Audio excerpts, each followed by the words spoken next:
So yesterday I found out that my boyfriend of 8 years was cheating on me. I decided that after 8 years it'd probably be a good idea to go through his phone. If this video teaches you anything, it is that you should go through your boyfriend's phone. We don't live together, but I would sleep over at his place a lot. So I decided that in one of those nights I would just go through his phone whilst he was asleep. He's a very heavy sleeper, so I knew he wouldn't wake up. I already knew I was gonna find something, I just didn't know what, because he was acting really weird for the past 3 months. I'm gonna spare you the details of what I found out because it was disgusting. All you need to know was that there were some very interesting pictures of other women on his phone. Found out he was subscribed to OnlyFans, and I knew I was gonna go through his phone that night, so I had prepared myself for what I was gonna do if I found something. I bought a bunch of glitter. I was looking for ways to get revenge on him, and I searched on Reddit revenge ideas, and there was this amazing one that was really easy to do, which was to basically just put glitter all over his things. I was just scattering it everywhere, all around his place. And I mean, how do you get rid of that? I obviously wanted to slap him awake, but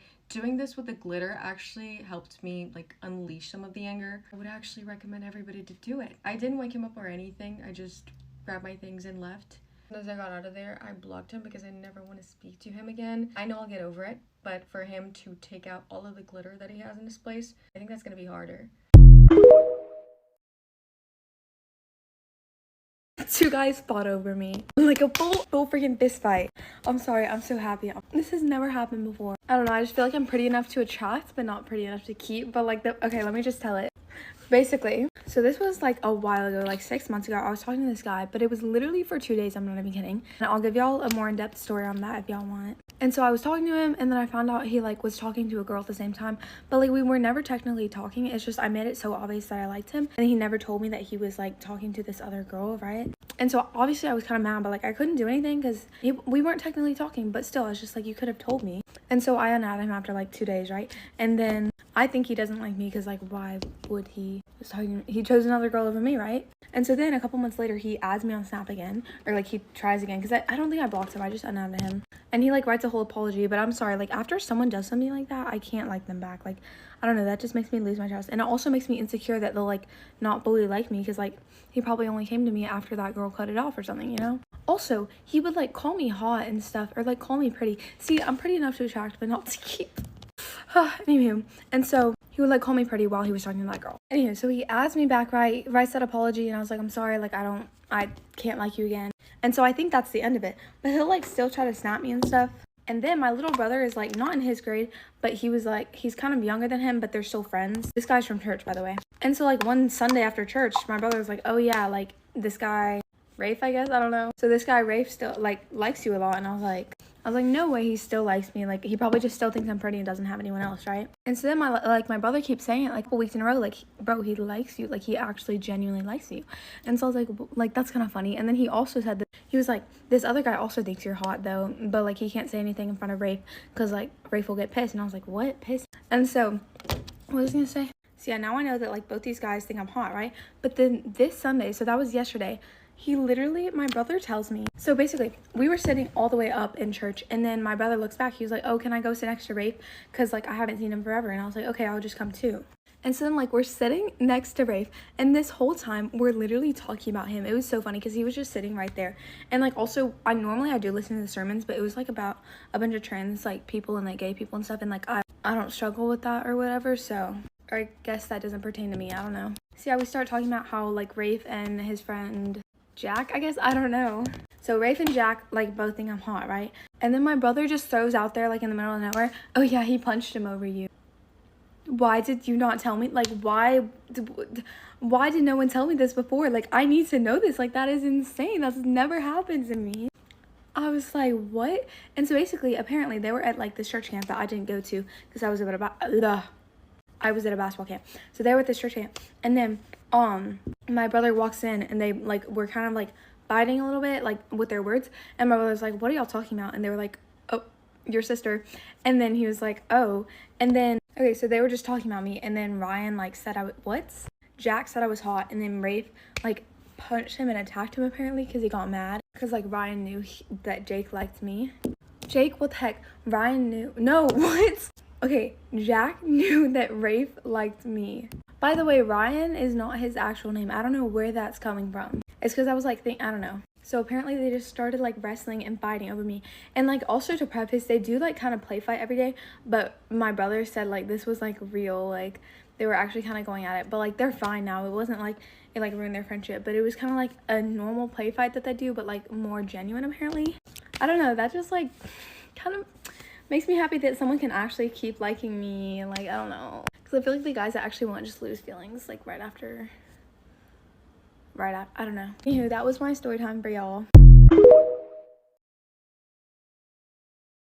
Hey y'all, get ready with me while I tell you how my friend group of 5 went to 4 in one night. I had this wonderful friend group of 5 girls, of course, and it was just a regular hangout night not too long ago, actually, during spring break, and I had all my girls over. Until, of course there's always an until, the one girl in our group, let's call her Lily, we were as a group collectively deciding which Disney character reminded us of each. I know girls get their feelings hurt easily, and no one was like mean or anything. Like, I was Rapunzel, someone else was Belle. Like, you know, it wasn't mean.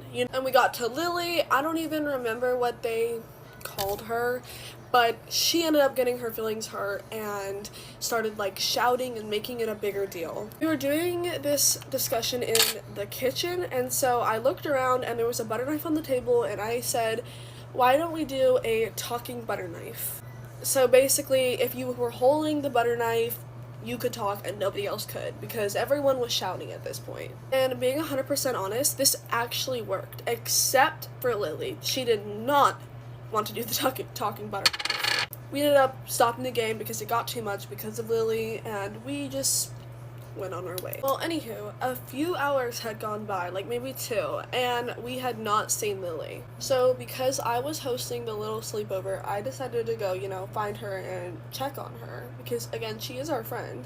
So I looked for like 30 minutes, couldn't find her. I'm calling her name, and I'm looking in the bathrooms, and I go in my little sister's bathroom. It's completely dark, and she was sitting in front of the door in the dark of my sister's bathroom. And like, she heard me call her name and didn't respond. I practically pushed my way through this door to sit down and talk to her, and she's basically like crying, and I'm like scrolling on Shein, and I'm like, what's wrong? And she's like, nothing continuously, right? And then I just leave, because if you're not gonna tell me what's wrong, there's nothing I can do for you. Okay, so I ended up going back downstairs, and then I heard her talking super loudly right close to my mom's room. At this point, it's like 3 a.m.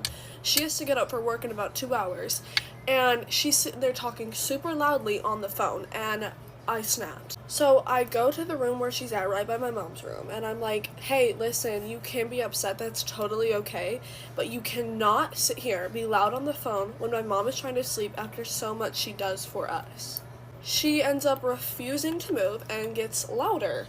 And I'm being calm, patient, no cussing, nothing. I wasn't being mean. I was like, listen, you really need to move. You can go to the living room, you can go to my room, you can go outside, but you need to move. And when I said she could go outside, she goes, so you're kicking me out? No. Well, at this point, she's on the phone with her mom or grandma, and she's screaming, cussing, yelling, begging to come get her to pick her up because we're ganging up on her, when I was literally just, it's giving pathological liar. Like, I tried to be nice, but you're not getting your ass up and moving, and you're going to wake my mom up, and she's gonna get mad at me. And so then I got mad, and I was like, get your ass up and go. Now, now, go. I was so mad. And she finally gets up, goes outside, sits outside, crying, cussing at her mom, like, come pick me up. And she's like, it's 3 a.m., I'm not picking you up. She's like, I don't give a shit, come pick me up. You know what I mean, right? Ends up convincing grandma, mom, I don't know, to come get her. And so we go upstairs. I was like, you're not coming back in, like, with this state of frantic manic, you're not. And I left the door open. She's sitting right there by the door, and I'm like, we'll go get your bag, it's already packed, because it was the last night they were spending the night. Bring it down, we bring it, go, right? And then she's like, calls her mom, and her mom's like, walk to the end of the driveway and we'll get you. And I was like, oh, thank the Lord. This story time doesn't even grasp how loud, rude, disrespectful, like, she was to everybody. Like, there was so much more. You had to live it. And those 4 girls, I'm sure they'll comment, like. So she starts walking to the end of the driveway, and I was like, I wouldn't want to walk to the end of the driveway at 3 a.m. in the dark by myself. My driveway is super long. And so I was like, we'll walk with you. And she was like, no, go yourself. I hope you super rude. And we were all calm and chill. No one was cussing, no one was nothing.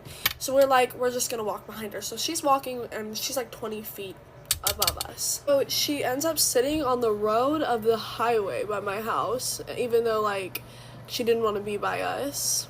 Like, that didn't make sense. Her sister goes and checks on her, and Lily swings on her, and her sister just backs up and walks away. I was like, you know what, fine, you can stay there. So her mom pulls up, right? Gets out of the car, and she's trying to pull up my driveway, and I'm like, you're not about to pull up my driveway and be loud and wake my mama up. So, like, she didn't end up pulling up ever fully up on my driveway. Like, I stood my ground, and she's, like, all upset, and she's talking about somehow she was going to protect her babies or whatever, and, like, you know, of course, like, I get that motherly instinct, but she wasn't getting the full story. She was just getting Lily's story. Anyway, so her mom ends up trying to get her sister to come home as well after Lily just gave us death threats, and of course she was like, no, I'm not going, I didn't do anything. Everyone's crying at this point. They're shouting, screaming, cops being threatened to be called. So overdramatic. I mean, it was all girls, so, like, anyway, Lily's uncle was there too, and so he ends up calming everyone down, which is the only time a situation a man has ever helped. I'm just kidding. I can't say that. Which is a situation a man has ever calmed down. And so basically, he calms it down and gets her to leave. And she leaves, and she ends up blocking me. She blocked me. Lily blocked me on everything. One of the beautiful girls from the 4-friend group now. Anyway, bye, beautiful people. We're gonna get ready while I tell you guys random stories that I think have affected my life. Now, this first one to me will never not trigger me. I've never told this story to the internet. Like, I don't think half my friends know this story. It's honestly not a big deal, like, at all. And if this person is watching, like, literally no hate. I actually think you're funny for this. I think it was my sophomore year of high school. I was talking to a guy, and for me, things just weren't connecting. We weren't working out.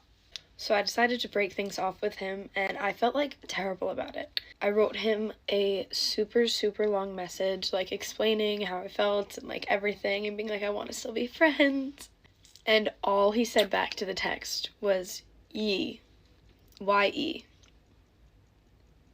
When I tell you, I actually cried about that for so long because I felt so terrible. So now anytime anyone responds back to a text and just says Y-E, I literally, like, feelings come up.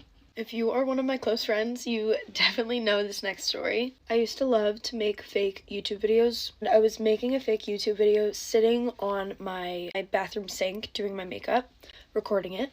I'm singing in this video. It's, like, super embarrassing. I'm, like, low-key singing in cursive. And I go to hop off of the counter, and I didn't realize that my draw was pulled out, and I sliced my butt cheek on the corner of the dresser, like, cut it open. And I got this all on video.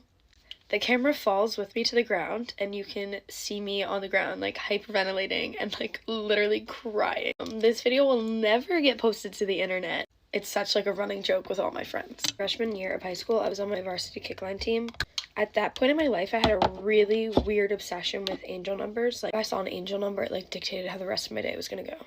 Right before performing at nationals, I was playing that little flippy game with, like, the jet skis. You know what I'm talking about? And my coins landed on the number 666. It was literally right before we went on, and I convinced myself that I was gonna fall out of my headstand because I saw, like, the devil's number, and I fell out of my headstand at nationals because I played the flippy game and I saw 666.